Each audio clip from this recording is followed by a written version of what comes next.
Hello guys and welcome back to the channel, where today guys I'll be showing you how to import Excel sheets into Smartsheet. So guys, the first thing that you of course need to do is go to smartsheet.com and you'll be greeted by a website looking similar to this one. Now, when you did that, you just need to go and log into your profile. But guys, if you do not have one, you can always go and register to Smartsheet. But guys, if you do not know how to do that, you can always go to our YouTube channel where we have plenty of how to Smartsheet videos where you can see how you can do this. Now guys, that we got that out of the way, let's see what we actually have in front of us here. So as you can see here, we have the Smartsheet website where we can go and start from the home screen. So here we have some things that are suggested for us. So we can go and create a new Smartsheet here. Here we have our notifications, which I at the moment don't have any, but be sure when you have some, they will appear here.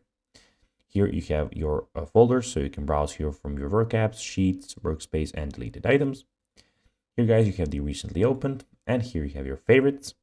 And guys, here you have, as you can see, just a second, it's loading. So you have your name.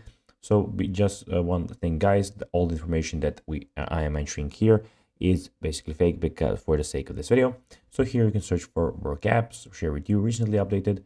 And here guys, you can go and see some new templates that you can add. And lastly, here you have all the information about your account in one place. Now guys, let's see how you can actually import Excel sheets into Smartsheet. Open your Smartsheet account firstly, then go to the home screen like this. Click on the plus icon to create a new sheet, basically like this. Then choose import file from the menu. So basically here you just need to go and click import file. When you're there, select your CSV file to import. So basically whichever you want, and then just click import when you found it. And guys, that will be everything for this video. I hope that you found this video informative.